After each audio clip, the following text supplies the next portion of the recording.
we have a y-axis that we're going to call ability, and we have this x-axis that we're going to call willingness. And I'll talk about what those mean in a minute. Now, imagine that for any given movement request, something we want to do ourselves, something a coach is trying to get their athlete to do, imagine that the body is always asking two questions. Can you?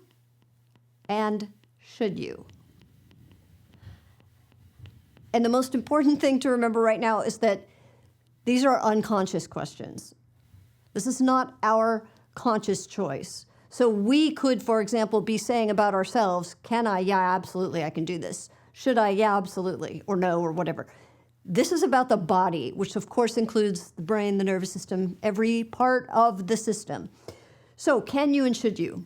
So even though this is greatly oversimplified, it's going to help us figure out, well, then what happens? So now imagine that the answer to can you is yes, because we have the ability, and the answer to should you is yes, we're willing to do it. And again, I'll talk about these in more detail in a minute. Now, on the bottom right quadrant, we're going to have the answer to can you is no, we do not have the ability. And again, I'll talk about what that ability means in a moment. And the answer to should you is yes. So we're willing to do it, but we can't do it. Come back to that in a minute. In the top left corner, we're going to have the answer to can you is yes, and the answer to should you is no. And now in the bottom left, we're going to have no and no. We can't do it, we won't do it. So we want the answer to can you be yes to as many things as possible and to continue growing the number of things for which can you, yes, we have the ability to do this. And we also want to grow the number of things for which the body says, and you should.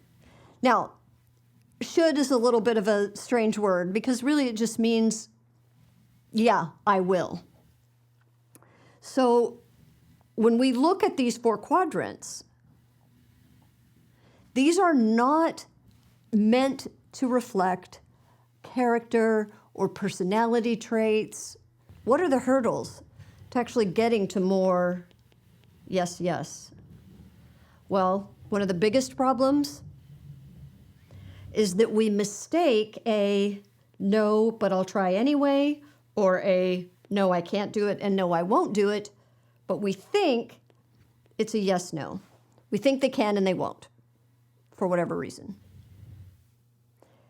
As long as we're still thinking that they can do it, then we're trying to apply some form of motivation.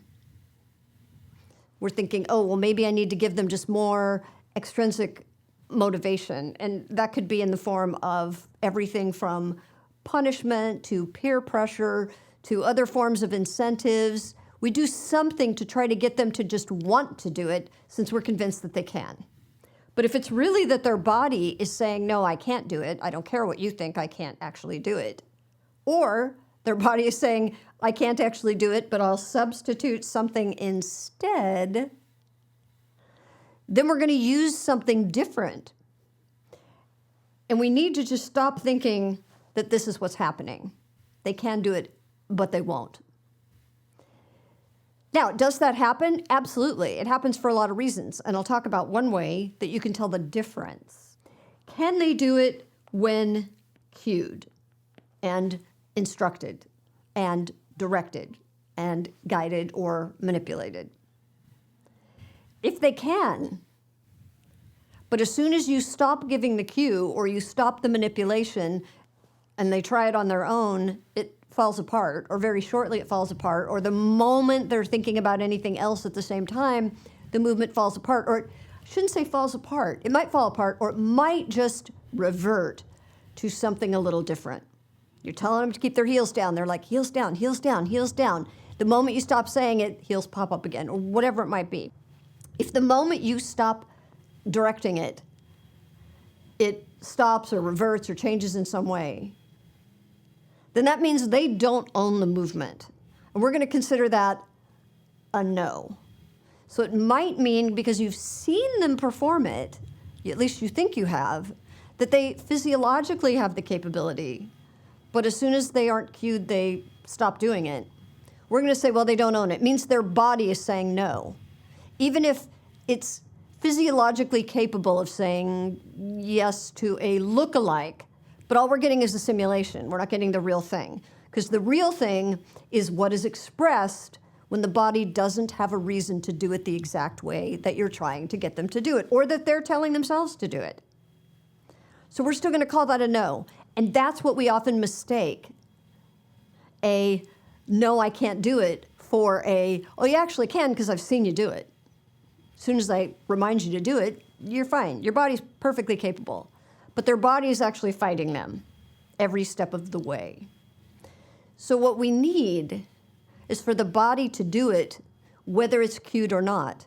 And the biggest mistake we make there, and the mistake I think that's been such a fundamental part of traditional training for so many years, horses and humans, is that we assume that, well, you just get them into it and then repeat, rehearse, and you get muscle memory and, all of that stuff.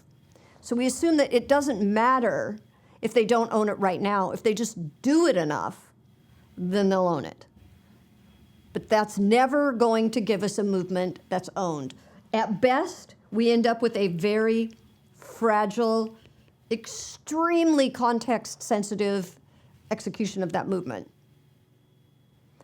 And then the other fallacy about a more traditional way of training, before we really understood more and more about skill acquisition and complex systems, is that, okay, well, if we get them to repeat it enough and they get some base movement that's like a motor program, and then now all we have to do is just start making new adjustments to it so that it can work in more situations, right? That's kind of the adjustability versus true adaptability. What we need is to have yes, yes, or yes, no, but it has to be a true yes. So why might the body say no if there is a true yes? Well, first let's look again, make sure, do we have a true yes? Can they express it on their own without any direction or any cueing or any conscious intention on their part to move in a particular way? So if they're doing it in a particular way because they think that's what the coach wants me to do, but it's not how their body wants to do it, which again, then it becomes extremely fragile. But if they can do it, they absolutely can do it, and their body will do it on its own, doesn't have to be cued. Well, now we have to look at what's the reason they're saying no. So now we're going to look at resource management. So the body could say no for a whole bunch of reasons. It could say no because it just thinks it's a waste of effort, and scarce resources are precious. So the body could say, okay, yeah, I'm capable of doing it, but there's no point in doing it. Now, a lot of times we can flip that no to a yes with just one thing, an external focus. And of course, this is true for both humans and horses. So we can just give an external focus. So the body can say, oh, all right, well, now there's a movement purpose.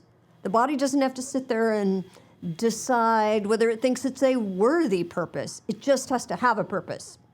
So just switching to an external focus of attention. But what we often try to do is turn a yes to a no with motivation. And usually we're using the least robust and least interesting form of motivation, but often in short term works very powerfully, which is extrinsic motivators in the form of like positive and negative reinforcement. So, because those are obviously the easiest ones to do, whether that is peer pressure, whether that is ego, whether that is they get some sort of reinforcer in the form of a reward, or they get pressure relieved, so that would be a negative reinforcer, which creates the desire to do that movement or whatever it is. So we usually try to apply those kinds of things. We add some sort of motivation, carrot or stick. So that can often turn that no into a yes, but that comes with a whole new set of problems down the road. So preferably, we're going to use some sort of intrinsic motivator. That would be kind of our holy grail. But often just switching to an external focus, meaning the movement has a purpose. For the entire execution of the movement, we're giving them a movement problem to solve. We're not giving them directions on how to actually solve it. So they know the rules of the task, right? Put that ball into that basket, hit that thing over there, kick that ball past this line, whatever it is, move forward, keep track of the target, whatever it is. But we're not telling them how to organize their body parts to do it. One reason they might have a, no, I can't do it, but yes, I'll try, that can sometimes be a neurological problem. It can also often be, which can create a neurological presenting problem, can be very poor proprioception. It can be a very smudged cortical map. So it could be that the nervous system actually thinks it's perceiving that it can do this movement, thinks it has the capability, but it doesn't have enough resolution for the cortical map. It doesn't really know what all the body parts are capable of because you haven't moved in certain ways for some time. The body can say, well, I haven't seen those joints move independently for a long time. I really don't know what's going on there. Some bodies will say, I don't have enough information, but sure, I love to move, I'll try it anyway. A lot of times when a body says, I don't have enough information, typically the default is no. Maybe the body's capable of it, but the nervous system and the body is saying, but I don't know that for sure, so that would be risky. So one of the main reasons that we get a no is the body's making a sort of budget calculation. Again, this is not exactly what's happening. This is just a way to think about it. Is the body is making a calculation about the resources that would be needed and kind of figuring out risk reward. So, and again, we're looking at subconsciously. So the body can be making a calculation that said, that movement, as I perceive it, is risky. It's not worth it for that risk. Life or death, your body's probably going to make a different choice and say, well, yeah, you might break your leg, but you'll live. So this can also look like a horse or a human who just has a lot of energy, a lot of activation, a lot of nervous system activation, and they want to do things. Now, it can look like very high desire to move, but what we have to be careful with is, again, do we really know that this is an honest yes? So where I probably most often would see this with horses or humans are ones who perceive some sort of a threat if they don't do it. So the consequence of not doing it is too high. So they're like, the body is saying, you can't do this, but try. Substitute anything you can, because to do nothing is not good. To say no is not good. So for us to know that a yes is a real, honest yes, we have to make sure that they feel absolutely comfortable saying no, that they're allowed to say no with no bad consequence, in whatever form bad consequence takes. So it's really easy to imagine that we can put our human and horse athletes at risk of certain kinds of injury simply because we have shut down their ability of their body to make a good choice. Now, sometimes we may say, well, they're saying no, but we know they really can. But remember, we can't know that. I think a lot of times we romanticize that. Like almost everyone, people like me who were an athlete with good coaches for a long time in various sports, can have this great feeling. We remember this coach that believed in us, that pushed us to do something that we didn't think we could do, but they believed in us and they got us to do it. Well, again, think about survivorship bias.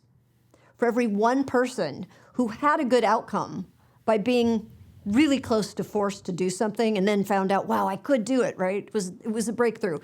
There might be 1,000 who either got injured or said, that's it, I'm never coming back. not doing that again.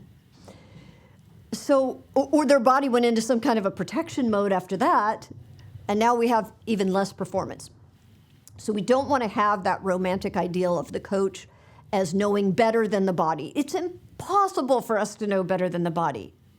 We can't even know about our own body. So we have about 5% of what our brain is doing at any given time, so think brain, nervous system, body, that we are actually consciously aware of. The other 95% at any given time is the stuff that it's doing that we don't have access to. So we can think all we want, but the 95% is going to win, and it's always going to know better. But we can override it with threats. But of course, we don't want to do that. But not everything has to be a threat in the sense that we think of, like a danger threat. Peer pressure can feel threatening. Looking stupid can feel threatening. So with horses, it's a little bit easier because we don't have to worry as much that they're concerned about peer pressure. But if a horse has ever had any association with, if I don't give the human exactly what they want, they might deprive me of treats, or they might actually keep annoying me or pressuring me or maybe even punish me, then they're going to keep trying to say yes. And that's not what we want. We want an honest yes to both questions. And for that, the individual has to feel that there is no bad consequence for saying no. Saying no at any level. Saying no, I can't do it. It's saying no, I won't do it. And then we start trying to find ways to get more and more of those yeses. Now, in the short term, right, it can feel like, well, especially with the no and no, well, then where do we go? If we can't use any threats, and if a lot of extrinsic motivators like, incentives, bribes, coercion, positive things, come here and you'll get this treat, right? If they're either not working or in so many cases we feel they're not ideal to use, certainly if it's life or death, I'm going to use them, but we too often assume that that's what we're talking about, that with the no and the no, there is no other option. But there is, because we can find authentic situations. So in the beginning, if we're trying to get yeses to both questions, our best chance is with authentic movement problems and 100% self-organization. So our whole job is to come up with reasons for their body to do a thing, and the thing we actually want them to do, or the thing that we're not seeing but that we wish we were seeing, is a side effect. It's just a consequence of them trying to do it. For example, just using an external focus of attention. So we could say, lift your arm, and the person's like, ow, that hurts, as high as I can do it, right? Now, if you have something dangling over their head and go, hey, grab that, will ya? Boom, and they don't even realize what they've just done. There are so many studies. Again, this external focus of attention is by far, the most robust body of work, the most robust finding in all of motor learning research in 40 years. We're not really going to argue about that. And it's been studied to death because people are always trying to find all the little moments when maybe it's not 100% right. So just switching to an external focus of attention, which really just means anything that is not telling the body part what to do. It's something where the body has a compelling movement reason to do the thing. Actually, I can leave off the word compelling. It doesn't have to be compelling. Where the reason compelling might come in is if the body is saying no because it's conserving energy resources. So this is the thing when we tend to look at horses as energy savers or lazy, but it's really the body just saying, I don't want to use that energy, because if I use all that energy now for this thing, which is maybe fun, but then what am I going to do if a tiger comes? I will have used up all my resources for that. Or winter is coming, right? As I am saying this, it's November 10th, I think, and winter is coming, the horses are growing fur. And if you have sort of Viking horses like I do, they're always thinking winter is coming. So they're always preparing for winter. So time to store that fat for that long, incredibly difficult Icelandic winter, even though we live on a very mild island in the Pacific that isn't going to get quite that cold. And the horses will always have food.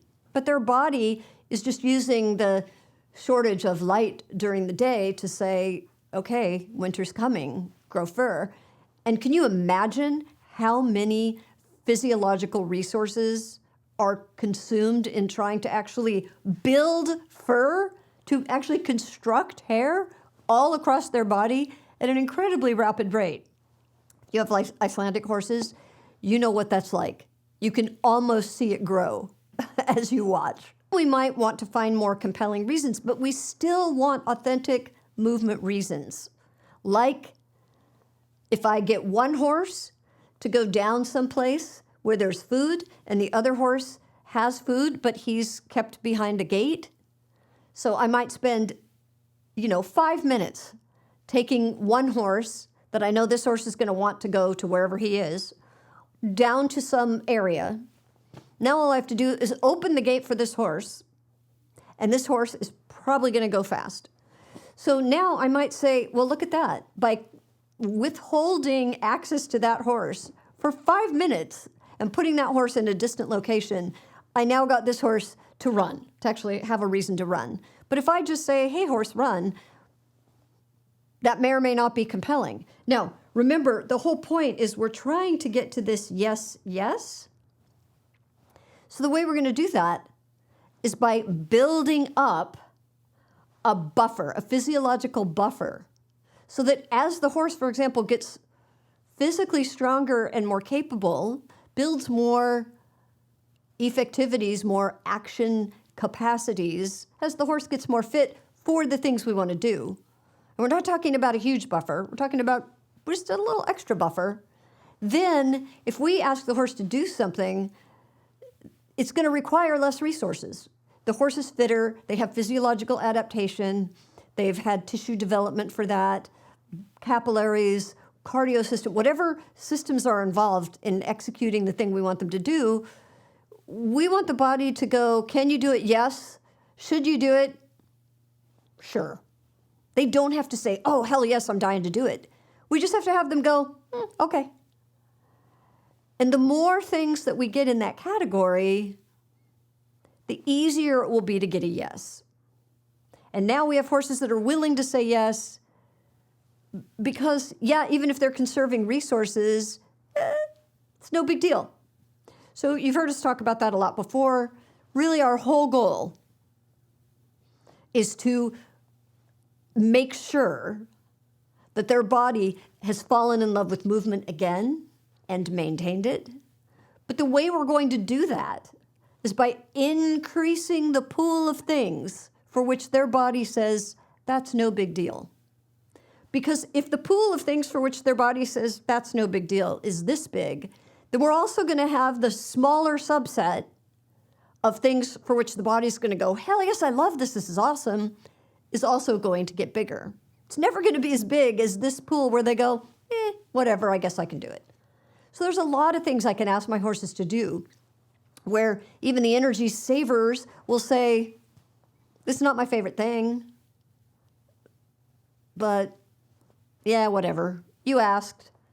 It almost takes more effort to just say no and walk away, even though they know my horses have had this level of autonomy for almost 15 years. They know they can say no with no consequence, no loss of food, no anything. But there's also been so many good things that they get to do. And also just sometimes it's just easy to say yes because it literally is no big deal. So that's why I want to have activities where even if they're not feeling it, if they can still phone it in, but it's actually a pretty challenging movement, that at least helps me maintain their pool of movements even when they're not ready to do something that's harder, or I don't have the environment and task situation right now to give them things that are going to be harder. Like for me right now, the ground is pretty sketchy. We happen to just have an extreme amount of rain the last few days. A lot of places are really muddy. We're not going to be doing a lot of speed and agility work. right now. But there are so things that were easy for me to get them to do, like running and chasing. But they have enough things they can do, the quote unquote crunches and squats and, standing to canter to parts, things that are like weight room exercises or panther walk with a bend, things that are still really challenging but really safe. But they are high effort. But now it's just no big deal. They could do it in their sleep. At least I'm going to get some maintenance of the capabilities that they have. That's the framework that we're going to be looking at in a lot more detail, how to move horses around these quadrants, how to evaluate where they are in these quadrants. So, have fun.